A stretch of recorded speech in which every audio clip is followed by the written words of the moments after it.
Gaya ng inaasahan ng karamihan, tinambakan ng Gilas Pilipinas itong Guam. Siyempre, alam naman natin na dikit yung laban first quarter pero umanagwa na Gilas. At alam natin lahat na malaki talaga ang tsansa na Pilipinas ang mananalo dyan. Ang magiging test talaga para dito sa Gilas Pilipinas natin ay yung qualifiers sa February at sa March kung saan makakaharap natin ang New Zealand at Australia. So doon talaga natin makikita kung ano ba talaga ang ibubuga ng ating Gilas lineup. Hopefully by that time ay ready na itong si Kai Soto na maglaro dahil syempre kakailanganin natin itong si Kai Soto para dito sa mas mabigat na mga laban natin. Pero bukod dyan, ito si Coach Team ko siguro pinag-aaralan din niya na magdagdag ng mga nando sa coaching staff niya. Dahil syempre kinakailangan natin ng mga additional insights at strategies lalo na kapag Australia at New Zealand na ang makakalaban natin. Kaya nga ang kinakailangan siguradong susunod na gawin itong Gilas Pilipinas ay subukan kunin itong si Yeng Giao dahil baka ito'y makatulong. Nagkaroon na rin ng experience itong si Yeng bilang humawak ng national team natin dati at bilang isa sa mga magiging assistant coach ni Coach Team ko. Sa tingin ko makatutulong yan. Kaya nga ngayon, wag na tayong magulat kung biglang kunin yan ni Coach Team bilang isa doon sa mga assistant niya na isasama sa kanyang lineup. Kaya nga asahan natin na isa to doon sa mga magiging maganda na example ng teamwork ng ating Gilas Pilipinas. Asahan din natin na sa mga susunod pang araw magkakaroon ng additional na mga fine-tuning na gagawin si Coach Team para maging mas maganda ang takbo ng ating national team.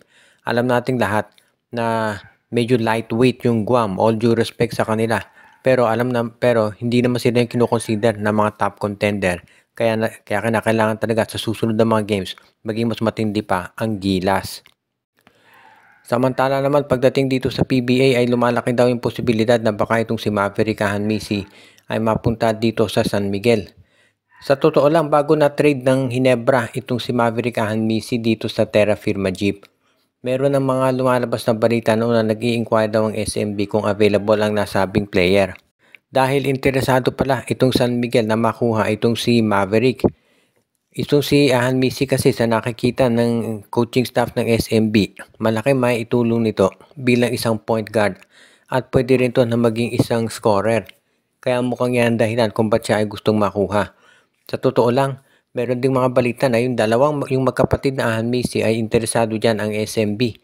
So kinakailangan siguro kung gagawin niya ng San Miguel, dapat mag-unload sila ng mga field foreigners din nila dahil lalampas na sila doon sa limit. So malamang ang i-trade ng San Miguel dyan ay ito si Andreas Cahilig at ito si Chris Miller. O kaya si Chris Rosales at si Chris Miller para dito sa magkapatid na Maverick Ahanmisi at Jerick Ahanmisi. Pero sa ngayon kung papipiliin daw San Miguel mukhang si Maverick muna ang susubukan nilang kunin. Dahil syempre mas mataas ang trade value ni Jerick pero sa totoo lang kahit sino naman dyan sa dalawa ay siguradong ibibigay ng Terra Firma. Kaya nga ito ang pag-aaralang mabuti ng SMB kung paano nila makukuha itong si Jerick at itong si Maverick Ahanmisi na lilipat dito sa San Miguel. Kung ito'y matuloy, magiging mas versatile yung backcourt ng SMB dahil ang dalawang nabanggit na player pwedeng mag-shooting guard, pwede rin na mag-point guard. Kaya magkakaroon ng additional options itong si Coach Leo Austria sa pagsiset up ng mga plays nila. Kaya yan talaga yung pwedeng mangyari ngayon para dito sa San Miguel Beermen. Kaya magiging good move ito sa SMB kung sakasakali na matuloy yung pag-acquire nila sa dalawang nasabing players ng Terra Firma. Ito nga ba ay last conference na nitong si Jeremiah Gray para dito sa Barangay Hinebra. Marami ang naniniwala na itong si Jeremiah Gray ang isa sa mga players na posibleng i-trade nitong Barangay Hinebra lalo na at alam naman natin na hindi masyadong nagiging consistent dito sa kanyang paglalaro. Dahil parang kinakailangan daw ng Barangay Hinebra ngayon hindi lang scorer kung hindi isang reliable defender. Napansin kasi nung iba parang alalay maglaro ito si Jeremiah Gray at hindi naman natin siya masisisi dahil nakailang surgeries na to, nakailang ACL at MCL na. At ang Hinebra din syempre nag-iingat din naman dito kay Jeremiah Gray kaya hindi nila masyadong mababad sa laro. Kung ganyan din daw ang sitwasyon, sabi nga nila mas mabuti siguro na i-trade na to nitong San Miguel, nitong Barangay Hinebra para makakuha ng player na talagang pwede nilang gamitin ng matagalan. Since medyo mababa ang trade value ni Gray, pwede nilang kunin na kapalit nito si Ken Taffin mula sa Phoenix Fuel Masters na halos pareho din naman ang laro dito kay Jeremiah Gray. Yun nga lang, mas matikas ito pagdating sa depensa. Kaya siya talaga yung isang pwedeng kunin ng Barangay Ginebra. Ngayon, bukod dito kay Jeremiah Gray, pwede rin nilang kunin itong si Richie Roger mula sa Phoenix sa NLEX Road Warriors. O kaya naman, alam natin, ito si Shawnee Winston mula sa Converge Fiber Xers. Meron ding mga nagsasabi na po pwedeng i-trade ito si Gray para dun sa rights kay Mikey Williams, pero medyo risky proposition yan. Dahil nga ito si Mikey Williams, 34 years old na at ang tagal na hindi naglalaro dito sa PBA. Kaya nga, mukhang ito si Jeremiah Gray talaga. Kung ano man ang desisyon ng Ginebra, mukhang hindi na siya masyadong magtatagal dito sa kanilang lineup at talagang gagawa na ng paraan itong Barangay Ginebra para siya ay ma-trade at mapunta na sa ibang koponan at maging mas maganda yung kalalagyan nila. At ang huli nating balita ngayon ay tungkol dito sa TNT tropang 5G. Meron daw mga nagsasabi na gusto ng TNT na i-trade itong si Jordan Heading pabalik dito sa Converge Fiber Xers kapalit nitong si Juan Gomez de Leaño.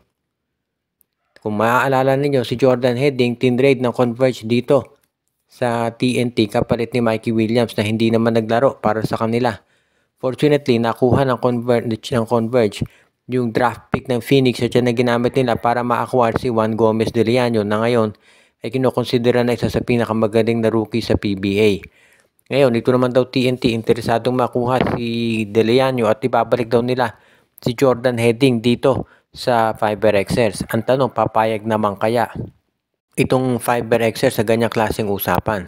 Kasi sa totoo lang, kung kukonsider natin yung value ng players, parehas lang naman to si De Leaño at si Heading, pero may mga magsasabi na mas overall, mas maganda pinapakita nitong si Juan Gomez de Leaño. Kaya nga, sa tingin ko, as much as gustong makuha ulit ng Converge Fiber Xers itong si Jordan Heading, hindi nila ibibigay itong si Juan Gomez de Leaño na kapalit. Kaya nga mukhang medyo malabo talaga na yan ay mangyari. Ngayon, kung yung ibang player ang iti-trade, for example, itong si Shawnee Winston o kaya si Alex Stockton, baka pumayag pa itong Converge. Pero hindi rin yan garantiya dahil marami nga naniniwala na itong mga nabanggit na players ay malalakas din at sigurado nakakailanganin din yan ng TNT tropang 5 ng Converge Fiber Xers pagdating ng playoffs.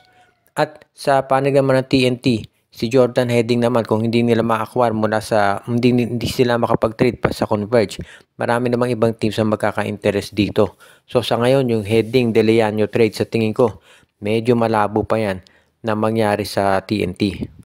Binabati natin yung ating mga taga-subaybay katulad nila RG Bueno, si Monte Guzman, si Ireneo Salangsang, si Michael D, si Anthony Alon, si Jonel Alagon, si Katsakino Dukusin, si Dexter Domer. Pinabati din natin si Edwin Carmona Jr., pati na rin si Katsakino Dukusin, si Ronald Berbosidad at yung iba pa natin na mga regular na mga taga-subaybay.